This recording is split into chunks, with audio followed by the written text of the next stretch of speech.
Welcome to Everyone Loves Guitar, where we get to sit down and talk with interesting professional guitar players and related music industry experts. If you love playing guitar, stick around. You're in the right place. Hey, this is Craig, and I just wanted to give you an update. Over the last 9 months, in large part because of your listener support, we've managed to build this show into one of the top guitar and human interest podcasts online. As a result, we now have openings for a select group of businesses to advertise on and sponsor this show. And I thought you, as a listener, would be in the best position to make recommendations to business owner friends of yours who might benefit from advertising here on the Everyone Loves Guitar show. So if you know a business owner who might profit from advertising on this show, have them connect with me by going to everyonelovesguitar.com/advertising. Again, that's everyonelovesguitar.com/advertising. I'd love to have a brief conversation with them to see how we might be able to help. Thanks for your help, and now let's get on with the show. Hey, everybody, this is Craig Garber from Everyone Loves Guitar. This is Blues Week, man. I got another excellent, real sweet blues player with us. We're with Josh Smith. Josh is originally from Connecticut, grew up a suburb of Fort Lauderdale across Florida from me. At age 3, he received his first guitar, which we'll talk about at age 6, because what happens at 3? Kids are getting like Play-Doh. And at 6, he started taking guitar lessons. After releasing 4 solo albums, and no, this is not a mistake, from the ages of 14 to 21, and touring nationally to support them, he moved to L.A. in 2002. Within a year of moving to L.A., he was retained by Virgin recording artist Ricky Fonte. He played nationally and internationally with Ricky for the next 2 years. In 2007, he was hired by American Idol winner Taylor Hicks to be his lead guitarist. And in 2008, he was hired by Raphael Sadiq. And since then, Josh has played such high-profile gigs with Raphael's backing up Mick Jagger at the Grammys and the Kennedy Center Honors in December 2011. He's released 8 albums in total, 8 solo albums in total. His latest release was called Over Your Head, and it featured guests Joe Bonamassa, Charlie Musselwhite, and Kirk Fletcher, who we just had on. And his new album coming out is called Burn to Grow. We're going to talk about that later as well. Josh lives in L.A. with his wife and 2 kids. Man, thank you so much for your time. I appreciate you coming on the show, man. You're welcome, man. Thanks for having me. So let me ask you, what prompted your parents to get you a guitar at age 3? That is super young. And what do you think why do you think you took to it so well? Well, I have ideas about why I took to it, but I know what prompted it. It was the day my sister was born. We're 3 years apart, and my mother was pregnant with my sister and ended up going into the hospital, I think, on my birthday or the day after, and my birthday got overlooked, I guess. Not that I would know. I was 3. Yeah. You know? And on the day my sister was born, on October 11th, my birthday is the 7th, my father, for some reason, came home from the hospital with a guitar and a tennis racket for me. Oh, wow. You could go either one. He doesn't play. Actually, nobody plays in my family. They play tennis, and they love sports and music. And I don't really know. I guess it was because he thought like they had overlooked my birthday and they wanted to try to make me feel special with a new baby coming home, you know? That's very cool. But that was kind of it. And I banged that guitar around for a little while, carried it around the house with me everywhere. And then by the time I was 6 and could verbalize what I wanted to do, I made it pretty clear, like, hey, I want to figure out how to play this thing. Let's find somewhere to take lessons. So that's kind of how it started. Wow. Did you have any, like, that's pretty heavy for a 5-6-year-old even. What do you think, what was the appeal of the instrument? What about this turned you on like that, to have that kind of focus? Man, I don't really know. There's pictures of me at 1 getting a guitar when I was 1, like a Cowboy and Indians plastic one, you know? And there's pictures of me that I'd carry it around the house, this little teeny one. Something about it just said something to me. And I guess it may be just because I was lucky that my parents were such music people, you know? They have a giant vinyl collection. And if the game wasn't on, which was what was always on, either sports or music. So it was like, if the game was not on, music was on 24/7. There wasn't a silent time in our house, you know? Mm-hmm. And I think I was just, I don't know, it was just a reaction to all this music I was hearing. And I had this cute little guitar, and something just clicked with me in that thing, you know? Did your sister play, or does she play music? Any music? She was an actress. She moved to New York after high school and went to college in New York for acting. and then was on Broadway and a couple TV shows before. Now she's married and back in Florida. But yeah, Wow. no music. Interesting, man. Very cool. It's funny how things work out like that. You just you can't connect the dots moving forward, but it's just weird sometimes. Yeah, I mean, it just worked out. It was something that I remember my first lesson. At the time, there were all those schools around the country that were like a chain. You'd walk into this music store and they'd sign you up for lessons. They'd sell you their book, their course. So I remember this place we went. We took a lesson or two, and they immediately tried to upsell my dad into buying a new guitar, like a full-size acoustic or an electric. And he got a bad taste from that and went in the paper and found some kid giving lessons who had just graduated University of Miami Jazz School.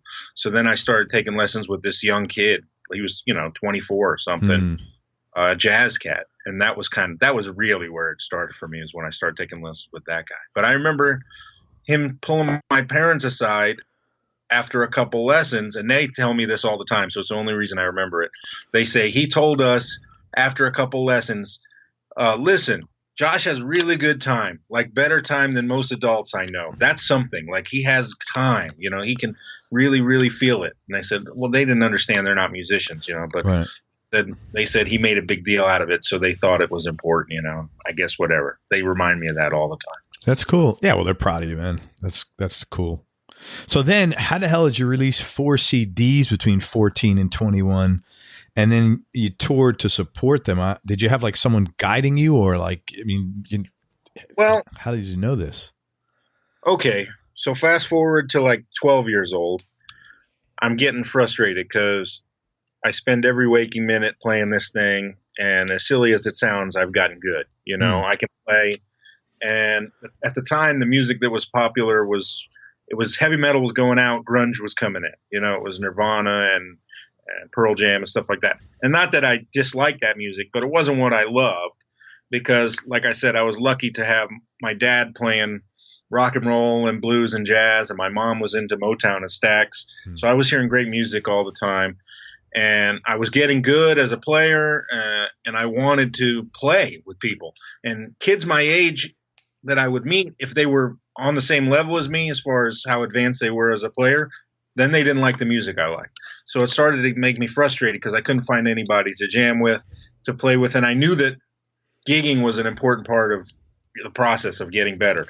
So how did you know that? That's not, that's pretty the teacher was telling me that. Oh, okay. Okay. Yeah. Because got to be out there. He's like, you're good enough to be gigging. And, when you gig, you take these leaps and bounds. It's way more than when you're in your room practicing. So I started becoming obsessed with finding that opportunity.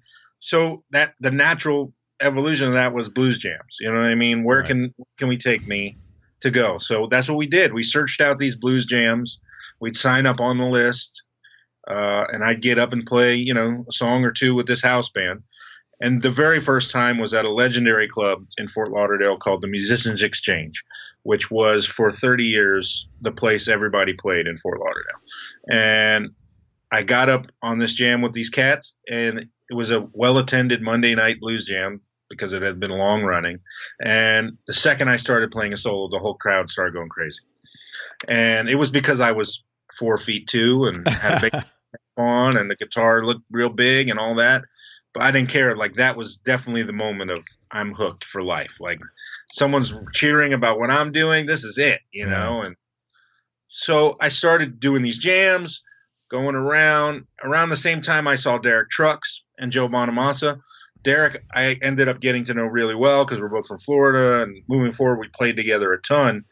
But I saw him playing with adults, and that was a big inspiration. Hey, if he can do it, I can do it. I should be doing that. And same with Joe.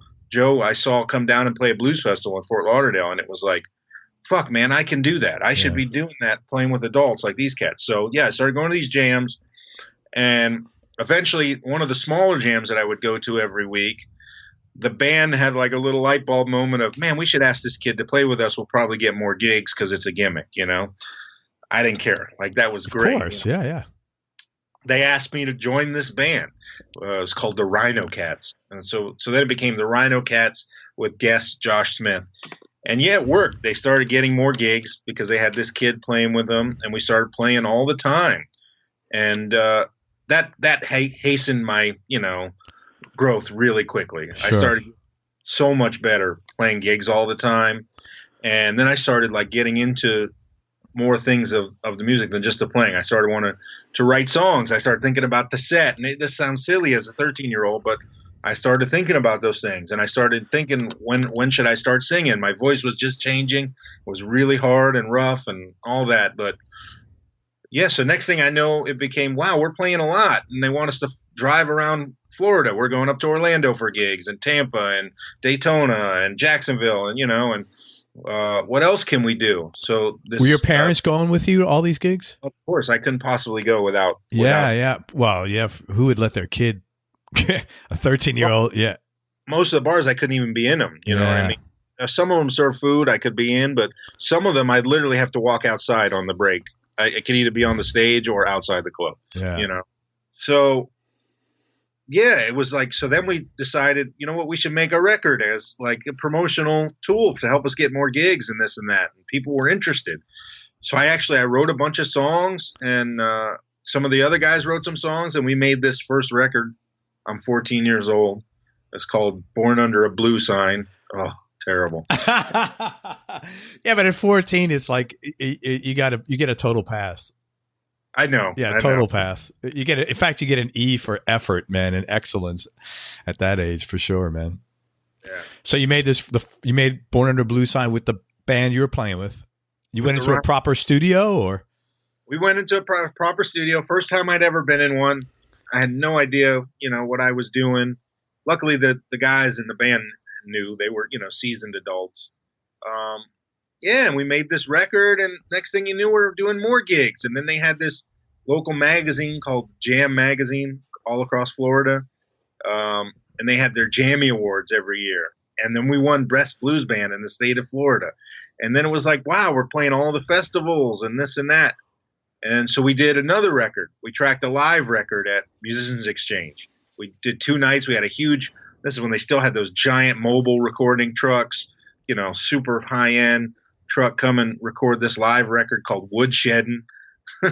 And then that came out, and I think that was my freshman year of high school, like 14, 15. Were you going to school still? Well, man, I give you credit, because that's pretty impressive. Well, that was the deal with my folks. It was, they're willing to drive me wherever I need to be, as long as I held up that end of the bargain, doing good at school. That's very cool of like how supportive they were. It's like incredibly supportive they are. It was really, looking back on it now, I don't want to say I took it for granted, but it was the way it was. So I didn't think about it. But looking back now, it's like, yes, they were incredibly supportive of someone who, they could see from even that young age, I was never, ever going to do anything but this. You know what I mean? This was my life for sure. And they were okay with that. My grandparents were scared, and things like that. But my parents were right there and super supportive. Yeah. Was your sister okay with it? Because it's like, you've got a couple of kids, and you always want to try to spread the attention. You don't want to favor one, and yeah, right. It was a thing. That had to be a tough thing. Yeah. It was a thing. Yeah. It was Are you guys better? Is she over it today? You guys good? Yeah.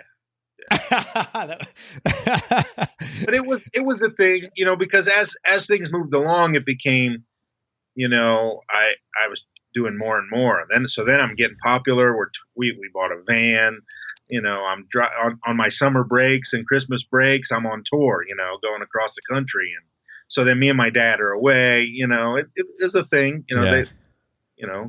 But they were, trying to help me follow my dream. Yeah. Very cool. So how long did you did that till you were 21? Yeah, pretty much. So eventually it shifted from that band, the Rhino Cats, to I wanted it to be more. There was something else I was looking to do. I was writing all the songs at that point and starting to sing all the songs. So I changed bands to this and started being called Josh Smith and the Frost. And yeah, that was, more of a trio thing, and changed bands, did another couple of records like that. So that was the 4 records, 2 with the Rhino Cats, 2 with the Frost. And then, by then, once I graduated high school, I graduated when I was 17, I was just in the van after that, nonstop, just all the time, touring the country. and I didn't care anything about money. I was still living in my parents' house, even once I got to 18, 19. And it was like, so all the money just went to pay to whatever musicians I could convince to be in my band and to pay for the gas and the hotels, because I didn't care about anything. I was just working, I wanted to be playing.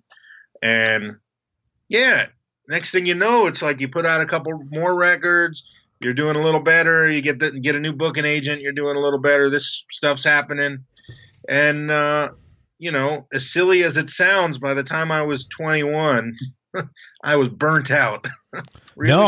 I'm exhausted listening to it. I'm not surprised in the least. I don't know how you kept that up, because you really sacrificed. You gave up your childhood for that. I didn't care about that. I still have friends from when I was a kid. I played baseball. I did do things that, kid things. This was all I cared about. So I didn't feel at all like I was sacrificing anything. But I started to, you don't know me, but I'm a pretty straight-laced dude. I've never had a drink of alcohol. I've never smoked a joint. I've never smoked a cigarette even tried it. You know what I mean? I'm pretty serious. That's like, it's great. music and only music for me. And so by the time I got 21, when you put that amount of hours into something, I got burnt out. I started seeing some of my peers have a lot of success that I thought would have already happened for me. Guys my age, Johnny Lang, Kenny Wayne Shepherd, and Derick.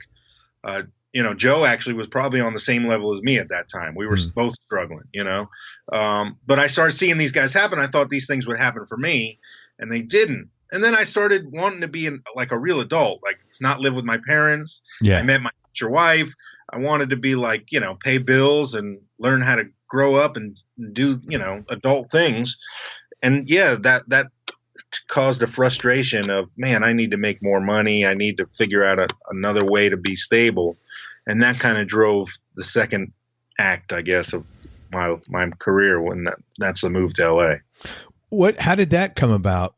First of all, man, that's a great fucking story. I mean, that is amazing. I cannot believe like looking back, it's crazy. Like the people I played with, the cool stuff I did all during that time. I'll look at my parents' photo albums and I've got VHS of all this unreal stuff. And it's like, it's painful for me to listen to, but like looking at it, it's really unbelievable. It's like I lived a whole nother life then. It feels like another lifetime, all that stuff. What I meant you gave up your childhood was most kids don't have responsibility. Oh yeah. That's what I meant. You had, like, I had a ton of responsibility as a kid, and I regret that.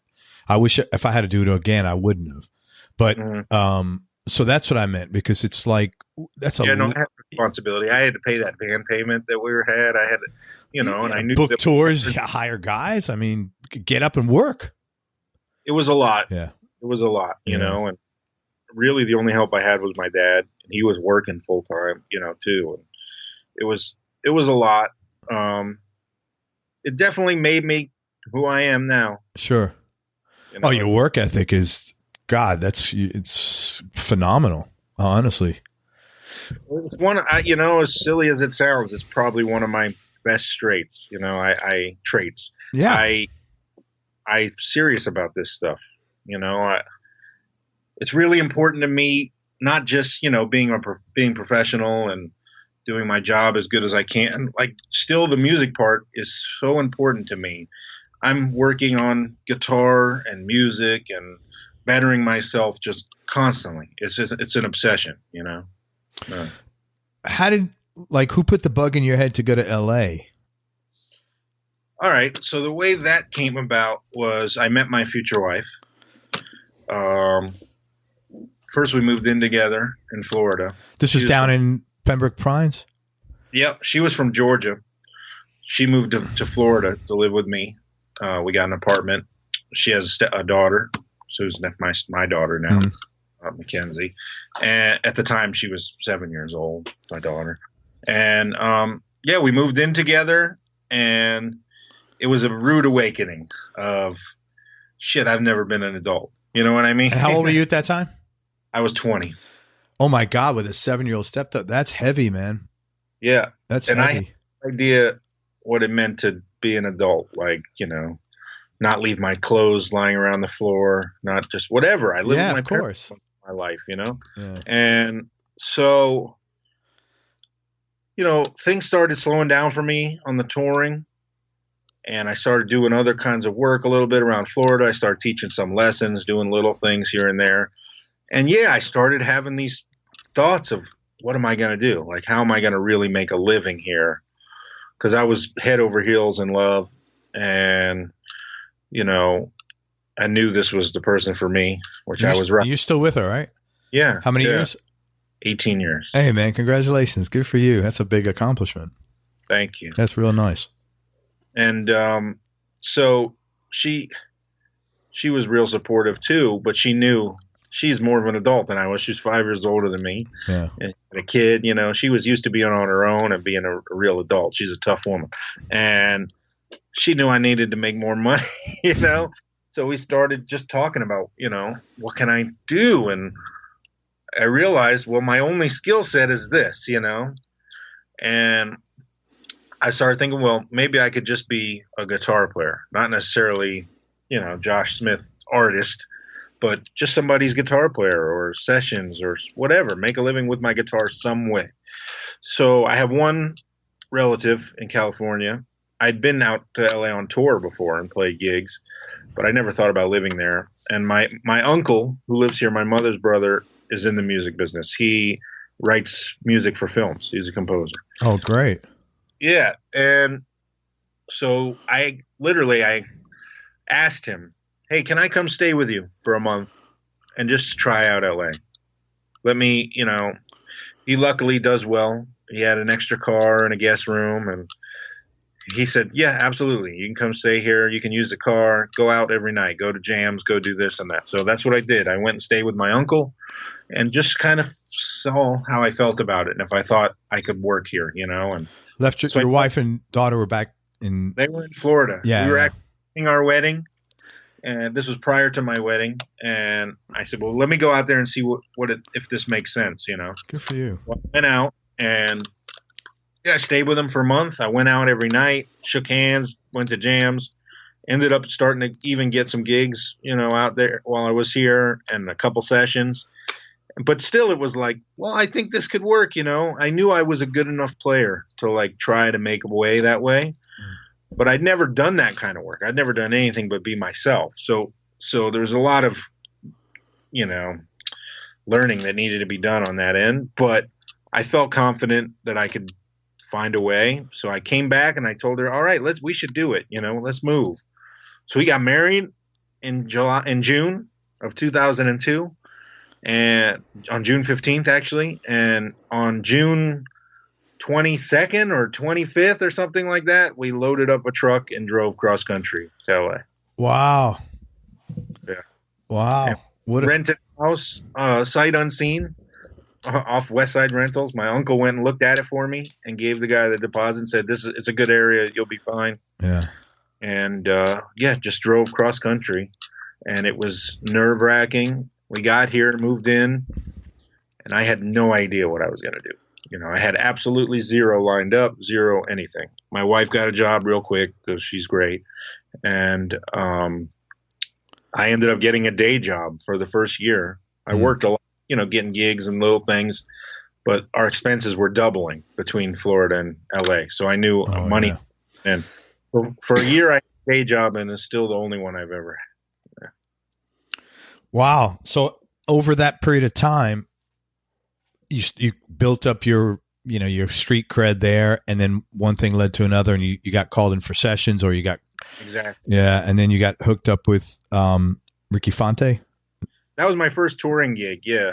I'd been here about a year, and I was working at a video game company, testing video games. And I'd go out at night and play gigs. I had some friends, so I was lucky. Kebmo is a really close friend, blues guy, and he lives in LA. We've known each other since I was 13 years old. And so, he's a name in the blues world, in this world. And, but he lived in LA at the time. He doesn't anymore, which is a bummer. He's in Nashville now. Yeah, he's in Nashville. Yeah. And he, one when I moved to town, he called this place Harvell's, which is one of the only blues clubs around in Santa Monica. And he said, hey, my friend Josh Smith just moved here from Florida. Why don't you give me every Tuesday night? You can bill it as Kev Mo and Josh Smith so that people will show up. And then I'll stop coming, and it could be Josh's night, but for the first month or two, I'll come every one. And he did. He booked that gig, and we played together every Tuesday night for over a month, maybe 2 months. And then he just, he'd go on the road and it'd be just me. And that left me with a gig for quite a while when I first got there. Wow. What a cool dude. He's one of the best. Wow. That is, I got goosebumps, man. That is, you don't find too many people willing to do something like that for you. That is very freaking cool. I know. That's nice, man. He's a hell of a guy.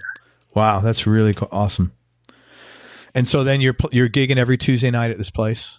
I was gigging. I was working at this video game place, which sucked. We had one car. My wife had to take it for a while. I was taking the bus every day. And you're talking to a guy who'd never done anything. So getting up every day at 7 to take that bus to work, and it was misery. Rude awakening. Even though I was testing video games all day, which could have been way worse. You know? Yeah. But yeah, I started going. I was going out every night, so I was tired every day. I was trying to shake hands, press the flesh, And, yeah. Little by little, you'd meet this guy, they'd call you for $100 session, but you'd meet somebody else on that session, he'd call you for something. This person would call you for their little singer-songwriter gig, and, stuff just kind of steamrolls. And there was this guy at the time, he's still around, but not to the same degree as he was back then, named Barry Squire, who would set up auditions. Wait a minute. I know him. You know who? Holy shit. What a small world. I'm almost 100% sure. Justin, Justin Derico?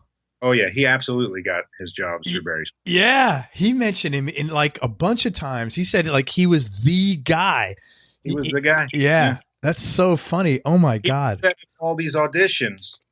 And basically, I didn't know anything about that world. But he was like a headhunter. Artists would come to him, and he would set up auditions for them to find their bands for tour and things. Yeah. And I met somebody who knew him, a bass player, and the bass player called him and said, hey, this new guy just moved to town. You should put him on your list. He's more of a rootsy blues guy, so anything that comes up, but he could play anything. You should call him for a guitar stuff, And he did. He called me not long after that. The first one I ever went to was for Kelly Osbourne, Ozzy Osbourne's daughter. Sure. This was the time the Osbourne show was huge. It was all in the middle of its first season, and she was getting ready to make a record. She actually recorded Papa Don't Preach, a cover of Madonna song, kind of a metal version. So anyways, she was having auditions for this band, and I went down. I met Barry, and I said, thanks for having me here. It was a cattle call. You sign a list, big line of cats, auditioning every instrument. But I went in and auditioned, and I got to the final, like they had 2 callback things, and I was in the final 2 guitar players, and I didn't get the gig. The guy who did had a mohawk and more tattoos than I do. At that time, I didn't have that many. I was going to say, wait a minute. But I didn't. You got a couple now, man.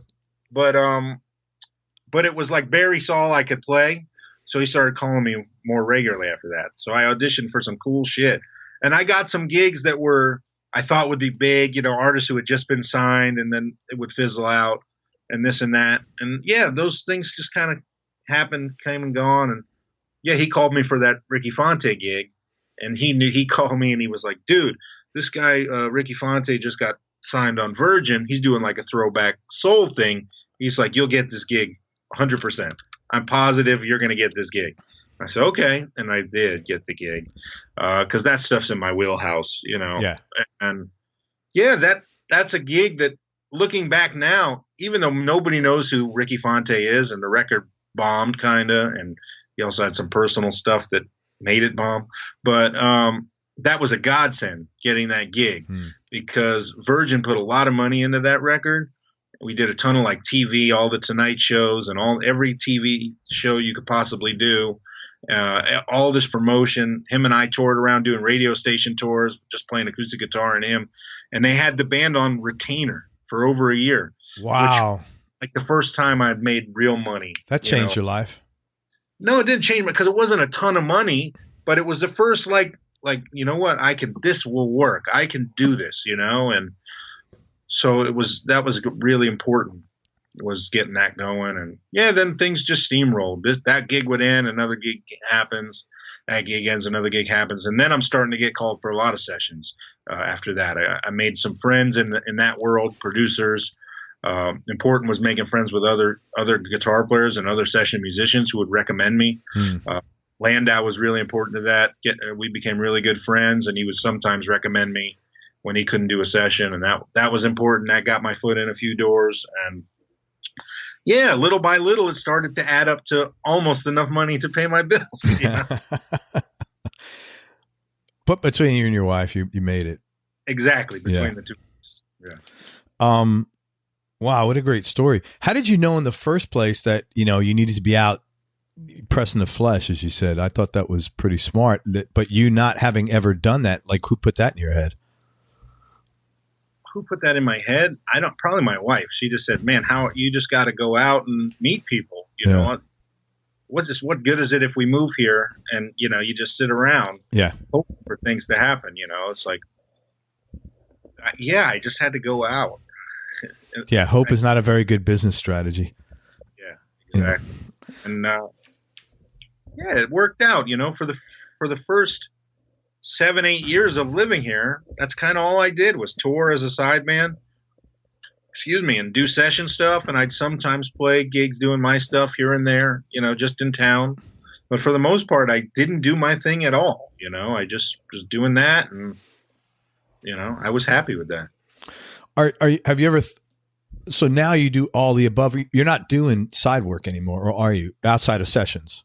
Just sessions. I've kind of reached a point of no return again, where if I want to do my thing, it's like shit or get off the pot. Yeah. I have to focus a lot of effort on that.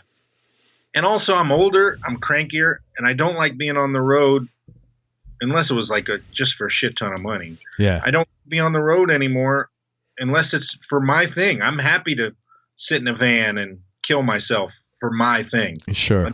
More for anybody else's thing. Yeah, I totally get that. And you got another child now too, right? I do, yeah. Well, he's 12 now. Yeah. Wow. Is he playing guitar? No, my son's actually an actor. Wow. And he's more successful than I'll ever be. Wow, what a story, man. Thank you. You were always pretty much drawn to the blues from the very beginning. Why do you think that is? Like, what is blues? I don't mean like a campy way. Like, what does blues do for you? Usually, like I love blues, and I talked to Kirk about this, and for me, it's just a vessel of. It's a very easy way to pour like emotions down the drain. Well, yeah, it's just like, and it's redemptive. It's like it's an emotional, like washing machine. You go through the cycle, you come out and you feel good. And I was curious, what attracted you to blues, and is there something in particular, like some angst or something you're working out when you're playing? No, there's not an angst. I mean, there sometimes is. That's a day. That's depending on the day. Yeah. You're feeling. And that comes along not just with blues, with when you're a soloist, an improviser, you're trying to convey, obviously, how you're feeling through your instrument. You're trying to tell a story the same way a singer does. So when I heard these blues guys, and for me it was at first Albert King and B.B. King, when I heard these guys playing, I felt how they were feeling. And they were expressing, not only were they expressing how they were feeling, they were doing it in the most direct way as possible. With as few notes, it was like, bam, here it is. And, when Albert King plays, it's like a punch in the gut. Oh, hell yeah. He plays, it's like hair standing up on my arms. It's so beautiful, and I feel it in my soul, and something about that resonated with me from day one. And I don't know, it just became kind of the backbone and the center of